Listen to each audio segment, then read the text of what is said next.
Why are you holding it right there? Episode 3, guys. We are here. Episode 3 of the P1 podcast. P1, episode 3. Have you ever seen those videos of, like the college athletes when they like choose what school they're going to? No. Like they have all the hats and they're like, oh. For pickleball, like they do with the NFL?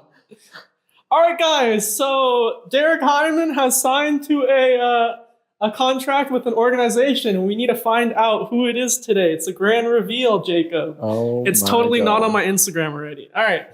We have Joola, the first company. You should do it on the table. I don't think you can see the table though. It's not in frame. We have a booth setup today. All right, we got Joola. Okay. We got ProXR for the second company, pretty good company. We got the LMU Lions Pickleball Club. Did I sign to the LMU Lions? Do we have enough money in our account for me and my travel?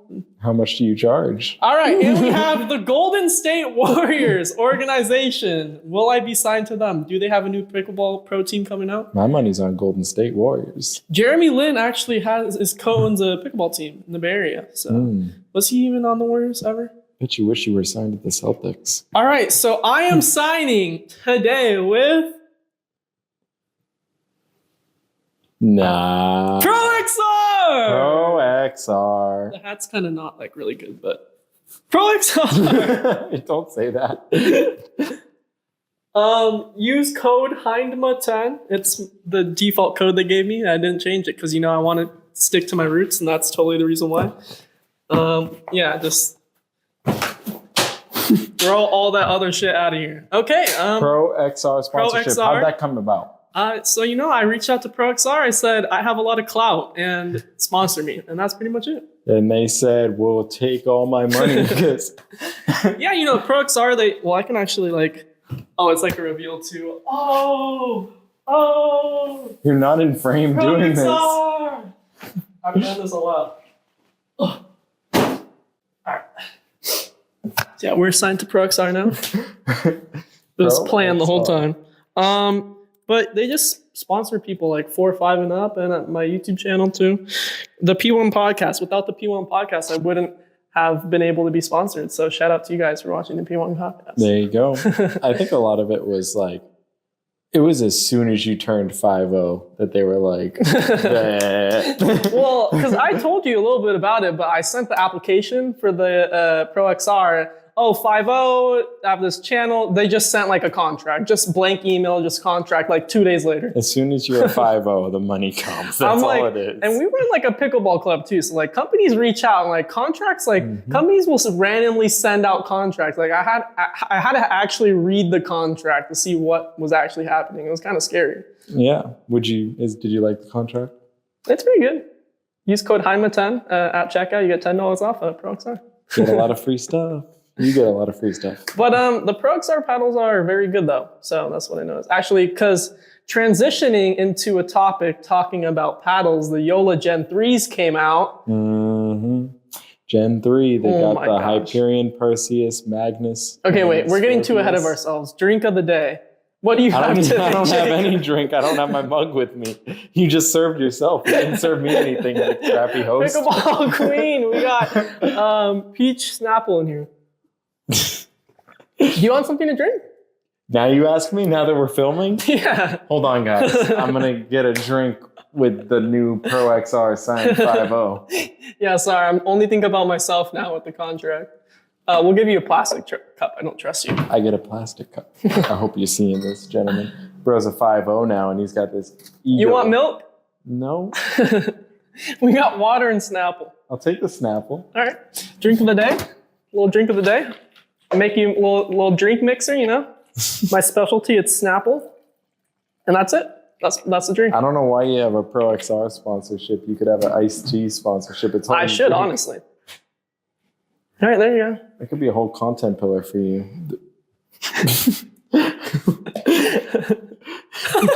Really? Well, actually, you are a state championship in cup stacking. I don't know anything about that. Bro, it's too embarrassed. Okay, okay, the Joola Pro XRs. Actually, I'm gonna get up one more time. The Joola Pro XRs. Oh. What? Our final episode here for the season is going crazy. Okay, so we got the superior paddle, the Pro XR paddle right here. Okay. 100% superior. I'm not sponsored. Oh, I didn't even use this one either. Okay, the thing about the Pro XRs is that all of them are really gritty, you know?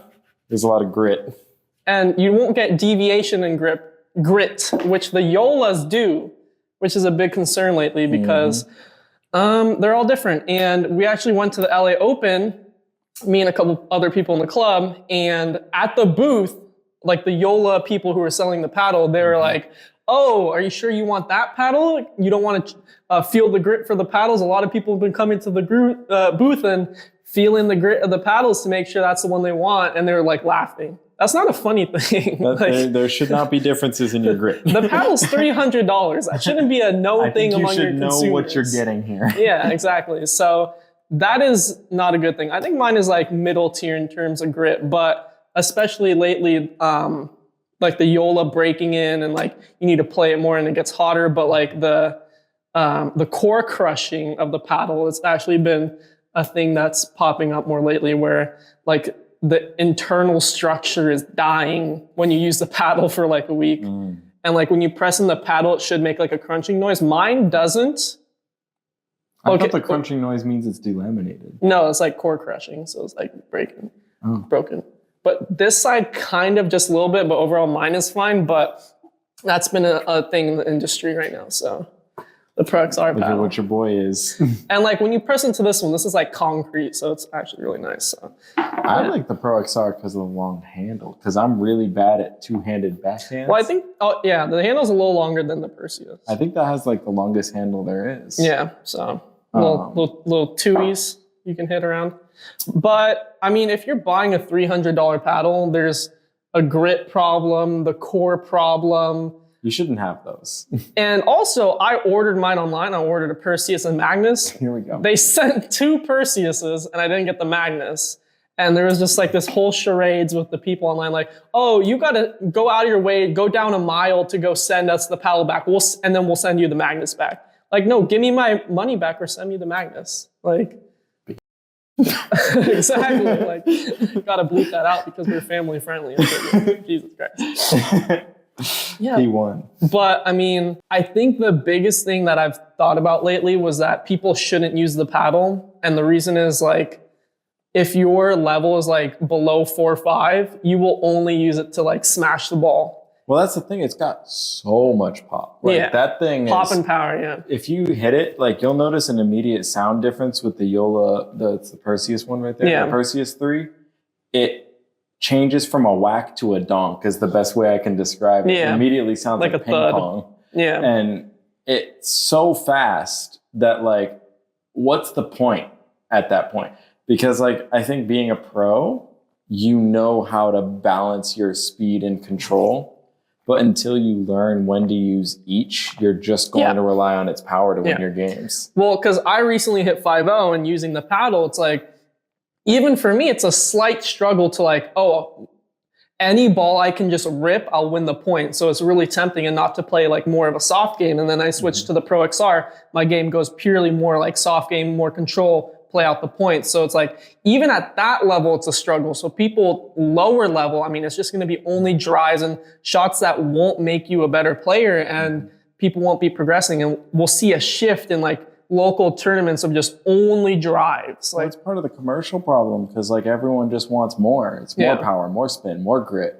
And I saw Zane Navratil, who made your paddle, talking about how they should actually have less good paddles for pro players because it'll nerf the speed a little bit and make it like more reliant on your skill.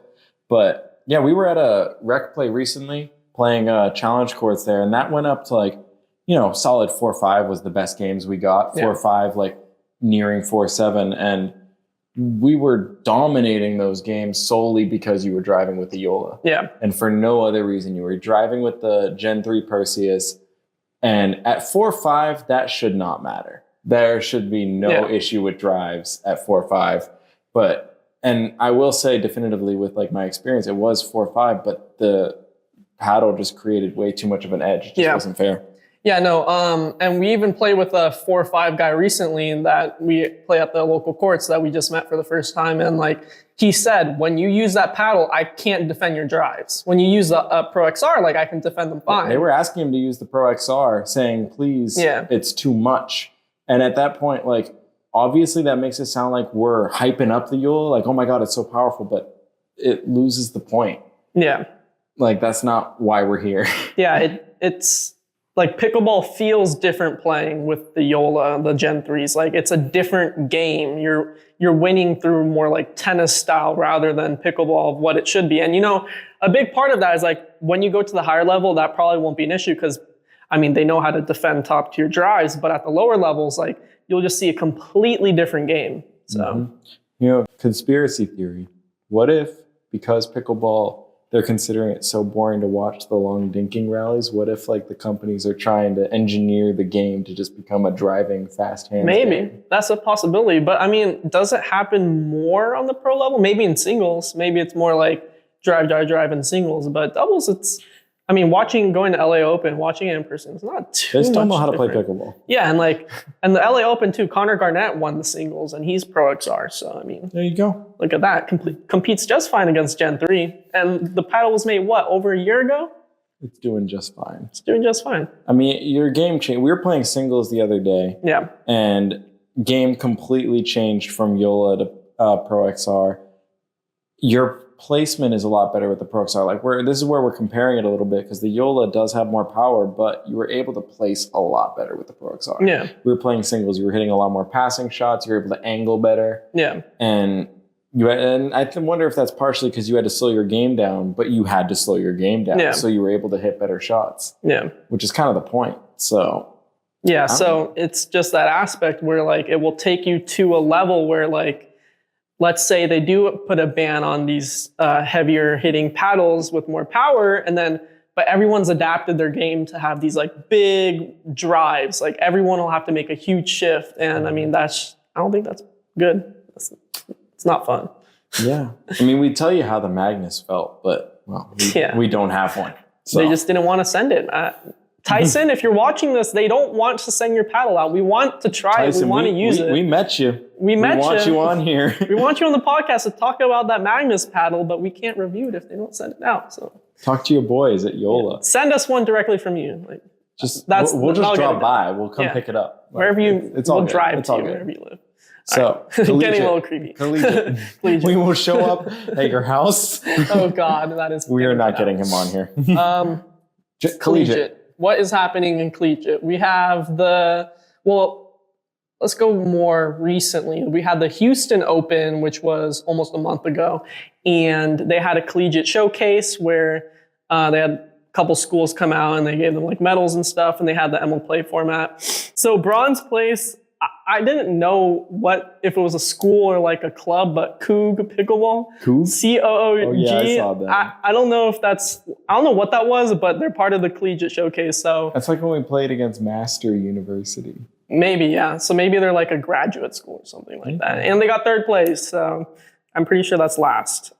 Silver place, Texas A&M. Mm-hmm. We follow them on the social. They're pretty active on social media. They're a pretty good school, and they got silver against Texas Longhorns, who have Jack Monroe. So they got gold, and I mean, big shock there. yeah. Like Jack Monroe just, I don't know, casually beats like, I don't know, Ben Johns and people like that. So good job to Texas A&M for getting silver. That's like having, if Tom Brady was still in college. Yeah, exactly. And Tom Brady and Jack Monroe is pretty crazy, but just saying, obvious. Okay, find your mid-tier player. Yeah.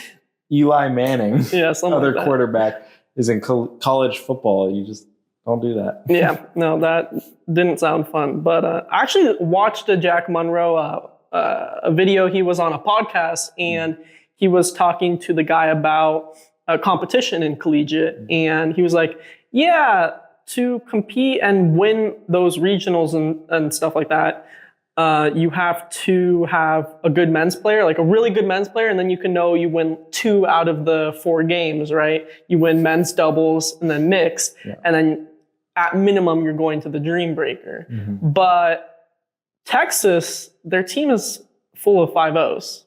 So I don't know if his perception skewed of, since he's a 6'3", like a 5-0 is like a decent men's or decent women's player. Well, that is what happens when you go to pro. Like 5-0 kind of sucks. Like maybe, but you suck, dude. Yeah. So a full team of 5-0s will take you to hopefully win something in a regional.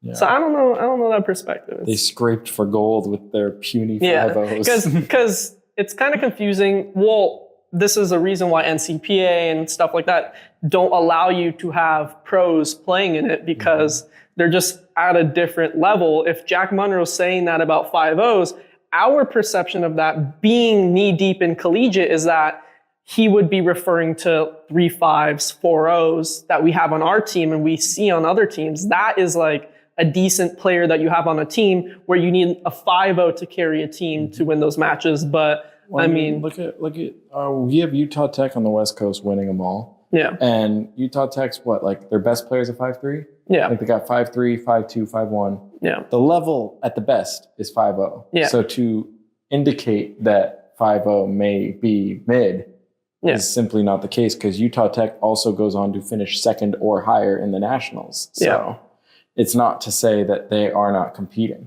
Yeah. So, I mean, I kind of disagree with his outlook on that podcast where if you just have one really good player, they can win 2 out of the games. No, your team has to be decent throughout. Well, that's what happened with us. Yeah, well, yeah. I mean, you're a 5-0. I can play 4-5 pretty well. And then we have like a 4-1 women's. Yeah. I don't even know what our fourth is. 3-5, 3-8. 4 is like, 3-5. Around there, when at a certain point, you have to have... That just doesn't help. Yeah, you have to have someone that plays consistently from all areas on the court, in doing ground strokes and doing drops to mid-court to kitchen play. You just have someone that needs to be at a level where they can do that consistently and hit those shots without thinking. Mm-hmm. And it does have an impact. Like, if you put Ben Johns with a 2-5, unless he's playing singles, he has a better shot of winning the game 1v2 than he does with that. Yeah, no, player. Ben Johns won't win at collegiates with that 2-5. If Ben Johns played with a 2-5 3-0, he won't win collegiates. But that's not to say, like, I know that sounds like a rash statement, but hear out the logic there. Because 1v2 in collegiate, Ben Johns would likely win. Like, I think that he would win 1v2 against 5-0s, potentially. You don't... Depends what the 5-0s he goes But, like, when you play with that bad player, it is such a large hindrance. Yeah. Because you can't poach the entire court like that without bad blood, and then they just can't keep up. So. Yeah. Well, going into my point of that statement is transitioning to like a new topic of we're starting to see more college players breaking out into the pro tour and playing on that level. And some notable players are Ava Ignatowicz's sister. She's a 5'3". She plays pro main draw, qualifiers main draw. She's won a set against Colin Johns playing with another 5'5", something like that. So these players on the higher end of the college level, they can make a big dent. Even in the pro scene, we had Logan and Avery. They won the 5-0 mixed division, and Logan made it to the pro main draw. I think Avery made it again to the women's singles. So a lot more college players are breaking into the scene, and that's just validating more the high level college play where you have a lot of these good players and you're starting to have a name for themselves on all these different teams. Yeah, I mean, I think that's really true. I think college play really represents like the 5-0 level. Like collegiate regionals to nationals is 4-5 to 5-0. Yeah. That's the level. And I think it's breaking in towards that 5-5. And you have the outliers. I'm curious, what would you say now that you're 5-0, you can see the scope, and I obviously have my opinion on this, but what would you say is separating that collegiate 5-0 player from the pro level on average? What would you say is needed to get to that upper level? Because you're progressing pretty fast. A year ago, you were like a 4-0, 4-5. Yeah. And so what would you say on your progress to pro is what's going to be needed? Yeah, I just think that some of the players are doing the right thing and getting exposure playing in the main draws and matches like that, where you just need experience against the players at upper levels. I think that at the college level, a lot of players we've played against a lot of players that could easily go pro in 1 to 2 to 3 years, but it's having that level of discipline, right? They have all the shots necessary to do that. You'll have a couple points where they do extremely good drops, perfect positioning and planning, but it's executing that on a regular basis. That's why we see a lot of college players that sometimes break into the pro main draw, right? They have some really good days where they're playing well, but it's just about harnessing that repetition. And another part of that is because the college scene has only been around for like 2 years. So it's more of in an undisciplined state, where as these clubs develop over time, coaching programs, getting players at higher levels, because at the first nationals, the highest level was 4.5, something like that. And now you're not scraping top 30 schools if your average duper is 4.5. Yeah. And all the top players are 5.5 now. So we're only going to see the threshold probably increase just a little bit more, because it is getting to these crazy numbers, but that will be the standard to be basically at the level under pro, and you'll have these programs where you'll start seeing players develop into the pro main draw. I mean, we see Utah Tech, they have scholarship now for pickleball. So it's just only going to grow in that aspect. And we'll see that happen probably by the time I graduate, at least. So yeah, I think that exposure to the higher level is so important, because I think once you reach 5.0, the knowledge of how to get better is so low. The opportunity for that knowledge, like all the YouTube tutorials, there's only like maybe 1 or 2 people that really talk about what happens once you reach that 5.0 level. Yeah. All the tutorials are like getting to 5.0. Yeah. And I'd say the only ones who I see really talking about what happens next is like, Ignatowicz and Zane Navratil a little bit, and then maybe Tyson.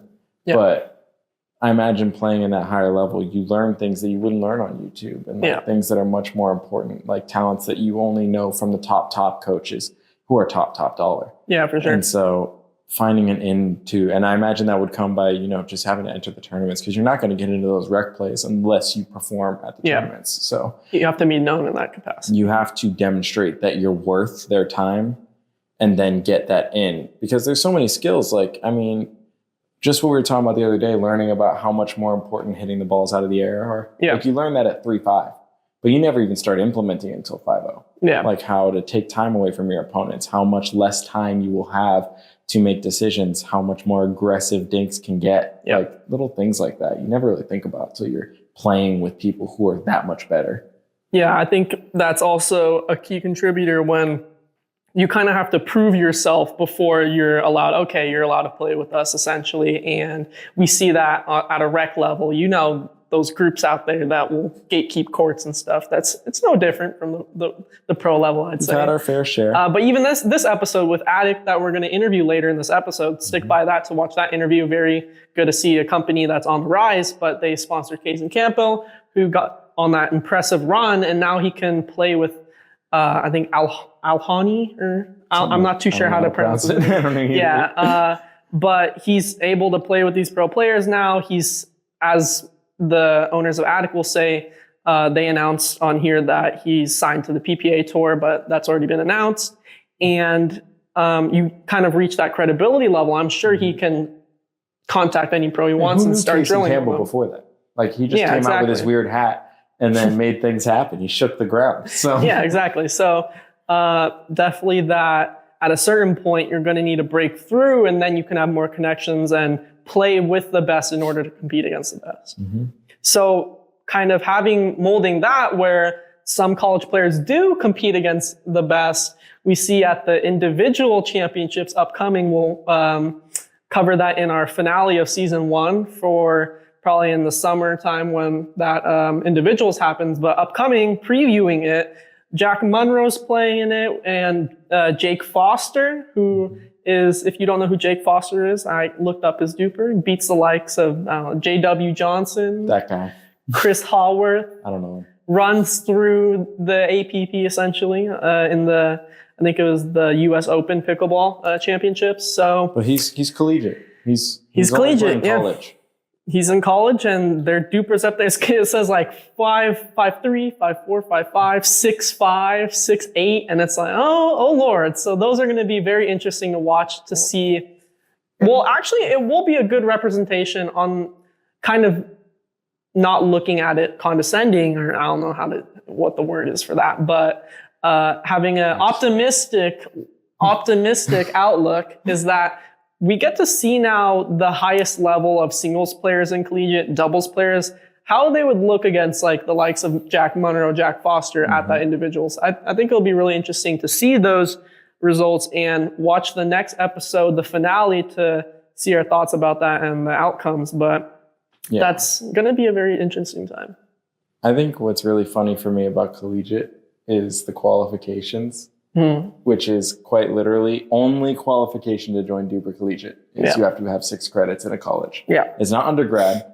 Yeah. It's just college. Yeah. You can be 80 years old and join. We have played against 30-year-olds. This is not a lie. There are people who are like 28 in the collegiate realm who are 5'5" and like just unreal. We've made a lot of adult jokes and we'll continue to make them. Married couples. We've had married couples and all sorts of crazy things, but they took 6 credits. And for those of you who don't know, we're in college, so 6 credits is about a class. It's a class and a half. It's a class and a half. 4 credits is 1 class. So if you take like about 2.5, 3 hours of school a week, then you can play collegiate. So you're in. If you ever want to go, you guys want to compete against us, go for it. You're more than welcome. Is it even bumming on the kids if they're all not kids anymore, anyways? You're actually the only one who's actually in college left. I think I'm like the only one that still has teen in their name, competing at the high level. Transitioning to the Duper regional that just happened, the last one of this semester block. I actually didn't see where the regional was. Was it like Georgia or something? Somewhere like that, Southeast, where all those schools were competing. And in the semifinals, we had Southeastern versus Clemson and the University of Florida Team 1 versus Team 2. I wonder if they're dealing with like a Utah Tech thing over there. The Utah Tech of the East? I think University of Florida is a good school, so I wouldn't be surprised if they were. We played them we didn't play against them, but we saw them playing at nationals. Well, University of Florida used to be sponsored by Addict Pickleball, who we're interviewing later this episode. So stick around. Yeah, and Florida is a top 10 school, I think, collegiate. So they're a very good school. Clemson's not bad either. Clemson was at the original nationals. They were one of the OG schools with us. Which was only like, 15 of them? Yeah, no, I voted Clemson to win pretty far in the last nationals when you can vote in that. I like Clemson. Clemson and the University of Florida Team 1 were in the finals, and University of Florida took home the dub. So all of those schools anyways will be getting bids. Actually, I'm curious, what is the 4th school to get a bid? Because University of Florida made it twice and they can't get 2 bids. I wonder who got the last one. The Mercy bid? Yeah, the Mercy bid. Hopefully we can get one of them. No, we have to get at least semifinals. We can't get a Mercy bid. Well, I mean, we can because we'll just have Utah Valley and Utah Tech come again with 8 teams. They do, in fact, battle it out. Yeah, I mean, not necessarily. Southeastern, that's a new school. I've never heard of them before. That's the name of the school? Southeastern, yeah. Interesting. I know of Northeastern, but that's pretty well renowned. Maybe I just wrote the name wrong and it's not Southeastern and it's something else. But we run a quality show. Establishment. We prepare beforehand. Okay. My blue cup. But kind of not surprising. Clemson, Florida, very strong schools. Did you see that the upcoming individual nationals, the men's doubles, is starting at 7 a.m.?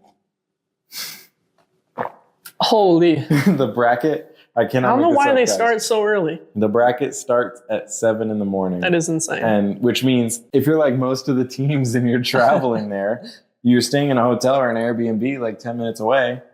So I mean, or even like farther, depending on where you are, you have to wake up at like 5:30, 6 o'clock.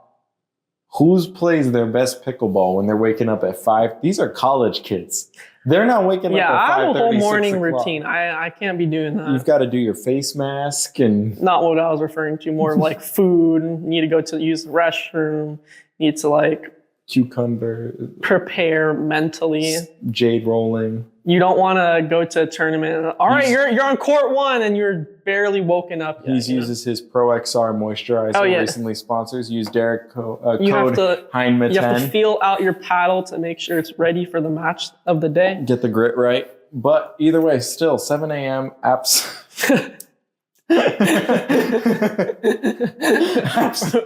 Heinma 10, it's on the screen right there. Go use the code. It's now only Pro XR.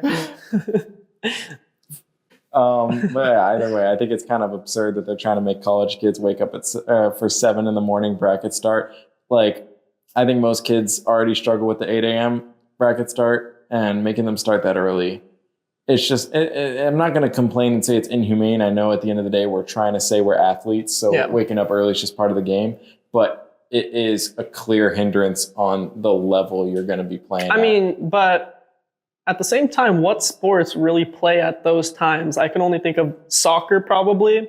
Even then, when you travel around, it's tennis, just the time zones that really with it, like tennis, you'll have to fly to like Shanghai and you play at like 2 a.m. translated to here or something. That's probably tough. But I mean, when you have all these professional sports, the earliest they play is probably like 10 a.m.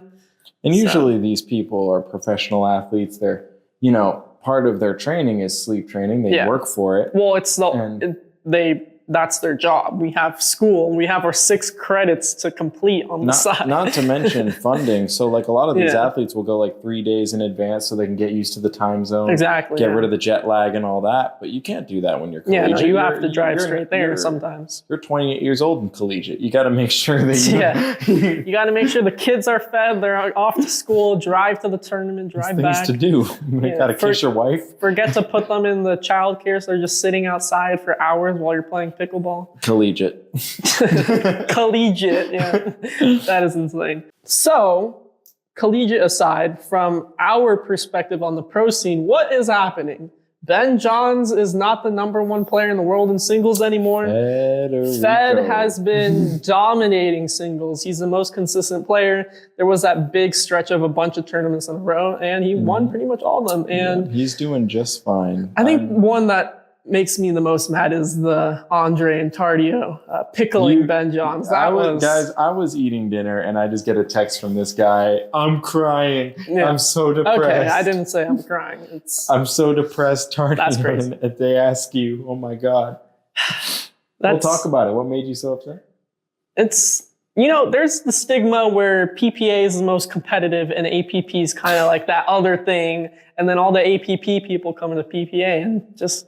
Turns out they're okay. Yeah, turns out they're pretty good. They're not bad. the finals was Dylan and JW versus Andre and Tardio. That's Which is APP. the APP like superstars. We watched an APP finals for the PPA tour. That's basically what just fine. I mean, that's what JW was trying to do for a little while. Go do some APP. Yeah. But I'm sure he's just tired of being in the finals. And I think it was LA Open that Connor Garnett actually beat Federico Stackscrewed for the finals. To win it. So Pro XR is just, even the most consistent person in pickleball, use code Heinma10, still able to beat them with Pro XR. So just think about that, guys. During Fed's big streak. It's amazing. I used code Heinma10. I became a 5-0. But, I kind of was thinking of it where more singles players will come. You have Quang Duong, all of these people coming along where singles is really competitive. So it's actually pretty interesting to see how you have Ben and now Fed that's consistently winning. I would have predicted it's more of just random people every time winning. So it's definitely an interesting streak by him. So I think it's, no secret that there's a trend in singles that the better players coming out the woodworks are ex-tennis. Yeah. You got the Jack Sox and Casey Campbell and all these people who are just happen to be cracked at singles because they know the game. They know how to, and this is where you come into play quite a bit. You've only been playing pickleball for 2 years and you're a 5-0. So I think a lot of that has to do with your background in tennis. You know footwork, you know how to be innovative, you know how to learn on your own without coaching. Yeah. And so these are abilities that just help you skyrocket your skill. In something like singles, which mimics tennis so much, there's not a whole lot of pickleball specific strategy in singles that you can't translate from tennis, where doubles is where more people are having trouble. So you have all these people, but then you just have Fed and Ben Johns and Tyson who are just veterans in the game. So they're obviously just going to have that edge over the natural talent. But it's interesting to see Andre and Tardio coming along. From what I've watched, it's more of an annoying play style where it's annoyingly aggressive, where it's just not hard hits, but it's just this constant pressure. And I think that's a pretty good direction to have the game go. It's a great way to play with your XR. You have like Connor Garnett, Augie, Pro XR, Heimer 10, but you have Connor Garnett, Augie, where they have a pretty hard hitting play style. It's still soft at times, but these hard hitters, Kwang Duong, like the hard hitters aren't doing as well as doubles as singles, of course, because there's less court coverage in singles. So I actually kind of like this blend between a more hard-hitting, more aggressive play style and the more control that Ben and Colin has, because I guess it doesn't work when you get pickled in a pro tournament. That's insane. My main goal is to become like the JW Johnson, like just kind of, he looks stoned when he plays. Just like, sweatpants, messy hair. He looks like the 8 a.m. tournaments hit him hard. He woke up at 6 for that tournament. You ever see him in a hands battle? Like no emotion. Yeah. Like fastest hands in the game, by the way. Yeah, he is unbeatable, but like he looks so relaxed. Like he takes shrooms before he plays. I swear. That's crazy. Can we even put that in? He does something. JW, we're talking to you on the podcast. You need to tell us your biggest fan over here. He's a really big fan of you after what you did to him. What he did to me? What did he do to me? What do you mean? The Newport Beach Open. Oh man, I forgot about that. It's been so low. Put her under the bridge. That's crazy. He didn't even know. You got ghosted. He didn't even know what we're talking about. Like, if we bring that up, we'd be like, oh, really? That happened? You're definitely not getting an interview with him. It's yeah, over. I'm not allowed on the interview. Well, he'll probably do the interview and then follow us and then unfollow us right after. Oh, basically, if you guys don't know, JW said he'd follow me on Instagram, then he unfollowed me. But I don't think he really knows he did it, so I'm not holding it against him. It's just a joke we have. Yeah. But that's pretty much it for the pro scene. Very interesting stuff to come. And I think our season finale, episode 4 for season 1, will probably cover some more crazy stuff is bound to happen. Ben Johns will probably make a comeback to singles. We'll see how it does and see if Andre and Tardio continue. And the MLP's coming too. We can cover the MLP. There's going to be a lot to cover coming up in the next few episodes. Do not miss a beat. We will not miss a beat. Stick around. We're going to be covering so much. What do we got up next right now? It's not even over yet because we got the Addict Pickleball interview, guys. You guys want to watch that because they're an up-and-coming company. They're doing very well in terms of sponsoring players and getting their name out there. And they're actually pretty good to know about if you're an up-and-coming athlete as well, because they do have a program, more talked about in that segment, but they do have a program coming where if you're an up-and-coming player, you can apply to Addict Pickleball and get a little sponsorship. So definitely good to know about these smaller companies. If there's one thing to know about Addict is that they're probably the most real company you're ever going to find. These are two guys in their garage. But they have massive scale. They're doing insane things, working with massive manufacturers, and they're just two guys driving their cars in Florida, making things happen, sponsoring pro players. So if you ever wanted to like attach yourself to a company that is really like authentic and real, they're the ones to do it. So that's why you should hide my 10, Pro XR. Hide my 10. But either way, stick around, guys. We're about to be interviewing Addict Pickleball. And come back next time. See you guys in the finale. Podcast. Bye. So I guess the first question is just for like new viewers and everyone. Just let us know a little bit about what Addict is and what you guys represent. All right. Well, we have apparently the greatest storyteller of all time over here, so I'll let you go ahead and take a stab at it. Okay. Well, how long do you want? You want like the long version story, the short version story? You can give the long version. Yeah, we have a little bit of time. Yeah. So Addict Pickleball is Drew and I's vision of what a pickleball company should be. We met on the courts playing the game about a year and a couple months. January of 23, so yeah.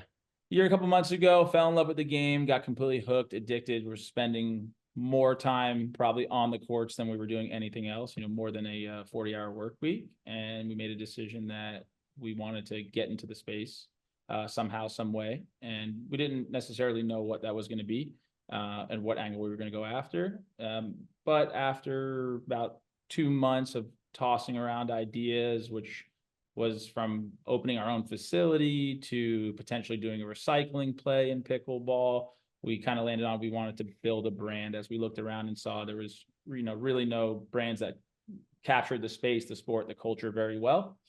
Our original scope was we were just going to build small accessories for paddles, like your edge tape and your over grips. We had just gotten to, starting to play more and starting to figure out that, doing these little things would help protect your paddle or help protect your performance or maximize your performance in play. And so we dove into that. Kind of shows you the power of adapting. Yeah. Because if we kind of just stayed dialed into our initial vision, we would just be an edge guard company. Yeah. We didn't even have a name actually. I don't think at that point we even had a name of what we were going to do. We just knew we were going to kind of dive into that realm. And then one day Drew said, meet me at this coffee shop. I got an idea. And he's like, all right. So we meet up and he's like, we're going to call it Addict. And I'm like, all right. I don't know. First my reservation was like, I don't know, man. Like people are going to probably, it's walking the line. People are going to potentially think like you're addicted to something. You're probably gonna have a lot of trouble with the youth, being as addict is really looked at as in a negative light for the most part.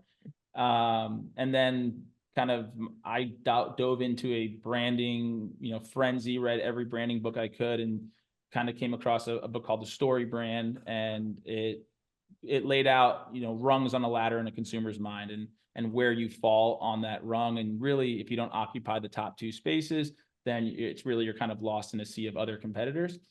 And so the more we thought about it, and addiction as a whole, I grew up with an addictive personality. My father has an addictive personality. My parents were telling me from, early on, don't do this, don't do that. Your dad has an addictive personality. You're the same way. Don't get like this. And for me, that personality in my youth was channeled towards soccer. And I played soccer relentlessly, addicted to it.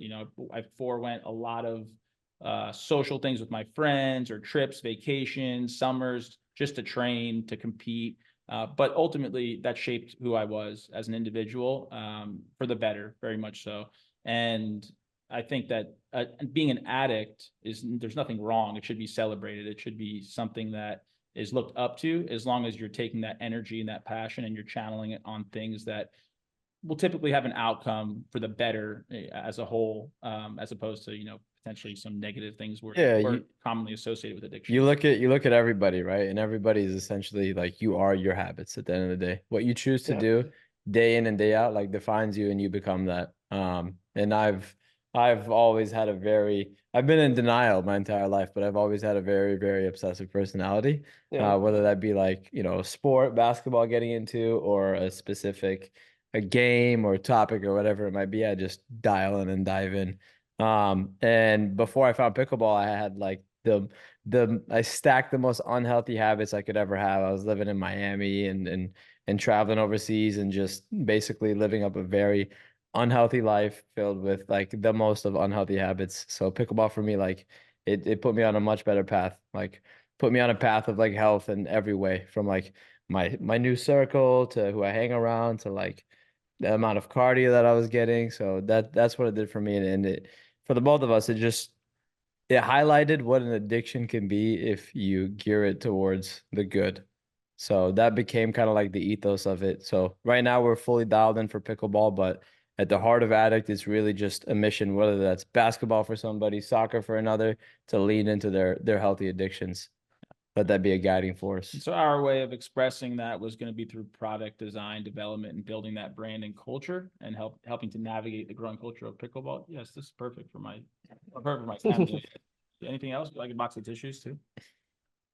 But yeah, and along that road, like we fell in love with, and we got addicted to product development, and that kind of, we knew that we wanted to have premier products in the market, and it's very much become like a main addiction here at Addict, is that we're obsessed with building really good products, making sure we test and design, only bring those top tier products to market. And kind of like an advocate to that is some of our manufacturers that we work with. They let us know, like, you guys, comparing to brands that everyone is familiar. I'm not going to say any names, but they're one rhymes with Big Hero, another one rhymes with Carbon. cut that out. But no, so they just said, you guys do 5 times more research, 5 times more development than these companies do, and that's just something that we love. Like, we know that we can kind of push boundaries and develop new products for a customer base that's definitely deserving of those top tier products. Well, yeah, no, you guys have a good backstory and everything. We've definitely dealt with, over the past couple of months, more of those like top tier companies, and you guys, to not like leak anything. You guys definitely are running things a little bit better. So it's good to see you guys working really hard for all that stuff. Yeah. Appreciate it. Yeah. So what is it like for you guys going to all of these different events? Like you guys said, you guys went to the APP Del Rey and stuff like that, representing Addict and further growing the company through the pickleball space. Like It's awesome. how's that been? It's absolutely awesome. I mean, like we met at, he mentioned, at a court here in downtown called Julian B. Lane in downtown Tampa, and like just seeing that, like, you know, that initial iconic court culture for us has just been like, it set like a foundation. And now getting to travel to different public courts around the country, getting to travel to the different, you know, events by the different leagues, APP, PPA, and just following athletes and athlete journeys, it's just been awesome. Whether we're attending, playing it, which is kind of rare because we're usually kind of more so on the pop-up end, or having a booth, or just getting to go and just be there and be present. Like all aspects and all angles are super, super fun and a good time. Yeah, it's great. I mean, we just get to bring our energy. I think the community, at least down here in the South, wherever we are, Southeast, kind of knows, like, if we're showing up, we're coming, we're goofing around, we're laughing, we're bringing energy. And I think that's the culture that we're trying, you know, when you see Addict athletes or Addict ambassadors or emerging athletes, like, you know what you're going to get. You'll probably hear it before you see it. Yeah, you're going to get someone. I mean, overall, the ethos, you know, just positivity, bringing in just that bright light to the dark room, and just showing, you know, being happy doing what you're doing, addicted to what you're doing, what you love, and letting that kind of energy exude out to everybody else. Because some of these events, and I don't know how many of you've been to, stale, tension's tight. Obviously, you're competing at a pro level. Everyone's a little bit on edge, you know, things that you would typically not do at a rec park or rec play. You're kind of holding yourself a different way. So just showing that, hey, you can have fun, you know, you can look good, you can feel good, you can play good, you can do that all under, you know, at least our mission. And that's pretty much what it is. Yeah, and it's just keep it authentic. You're gonna get the same us at any event. It really doesn't matter. Like, it's just gonna be unfiltered expression and a good time. And then we try to, whether that be through clothes or equipment or just even overall energy, we try to like rub that effect, or at least encourage that on people, you know, to be themselves in that authentic fashion. Well, yeah, I definitely think like the pickleball space specifically, it should be like what you guys are pushing for. Like it's this fun thing that like, and you guys are kind of encapsulating that energy. Like you said, I've been to a couple of PPA tour events, and it kind of just seems like all the booths there, like people are just pushing to sell their stuff, and like that's it. So it's really good to see that you guys are having fun doing it. Yeah. So we don't care about sales. Yeah, we're like, yeah, we say it all the time. We're like, we're not salespeople. Like, I'll come. You'll probably end up buying something, maybe because you like it, or if you've just you've been around just talking for like an hour. But like, we're people. Yeah, that's like, great. Yeah, that's it. Yeah, cool. Yeah, well, touching a little bit on the pro scene, you guys have Kason Campbell. You guys sponsor him. He's definitely up and coming, beaten a lot of good players. What was kind of that process of first signing him to Addict, and then like seeing all the results now? So there was a former member of Addict who made that initial introduction early on, when he was maybe 2 or 3 months into pickleball. And just kind of odd for us because, you know, he's mid-20s, I'm mid-30s, and Kason at the time 16. Is mid-teens. And so, you know, it's very different walks of life. We're talking about like decades apart here. You know, me 2 decades, he's a decade apart. So the initial introduction, that person didn't specifically want to continue, you know, he had no interest in continuing the relationship. Yeah. But I had met Kason and his family early on, and I liked them. You know, I didn't know as to what caliber athlete he would be, but I liked the family, his mom, his dad, his sister. And I said, you know, these are the kind of people, and we can both agree that these are the kind of people that we wanted to follow, and we wanted to be part of their journey. And for us, it's not like, you got to be a PPA pro, which, by the way, fairly inside info, he just got signed to PPA as a touring pro. So let's go, baby. Nice, awesome. Good for him. Yeah. Campbell effect. Yeah. And so I just stayed in contact with him personally, you know, kind of passed the relationship on to me. And I would just stay up with him month over month, you know, kind of just seeing where he was playing, seeing how he was doing. Just for me too, as being someone 2 decades different, it was I didn't know how to navigate the relationship, kind of feel weird texting a 15-year-old kid, like who I don't really know, like personally, but have come to know over the course of 6 to 7 months, and just kind of figuring it out. But over time, I mean, the relationship has grown both from personal, individual, one-on-one to having a relationship with Cindy and Michael Campbell, his parents. And it's been nothing but a pleasure, and seeing him progress as an athlete and just grow up as a kid, just getting more responsibility, more pressure, and dealing with that calmly, coolly is just it's an amazing thing. It's an amazing part of what we do, is to be able to follow these journeys and kind of just be part. We're a very, very small part. Like, we provide encouragement and equipment, and the rest of the hard work is done by them. They got to train, they have to have their support systems around them, training partners, parents, travel, coaching, so on and so forth. So, we're just a small drop in the bucket when it comes to their success. But we're here. We'll watch them play when we can play, and we'll support them in any and every way that we can. Yeah, no, that's great. It sounds like you guys have a pretty good relationship with them. And well, when's the hat coming out? Well, we've been teetering back and forth about, we do want to do a product. The Campbell hat. Yeah. I don't know if the distressed hat's going to be the first item that comes to market. We might have to work up to that. I don't think the people are ready yet. Yeah. The pickleball market might be able to handle it, because there'd be such shift in people's levels. Like, everybody who bought that hat would probably jump like 2 to 3 points in play. Oh, yeah. So like it could just rock the entire landscape of pickleball. Yeah, Duper might crash. Duper might crash. Yeah. The hat, I can see the headlines already. The hat that crashed Duper. Yeah. The hat that crashed the rating system of pickleball. They might have to ban the hat from all ban the hat. events. Yeah, and then look at that. Through all this, just leaning into it, now we just get casings. We just fuck casing over.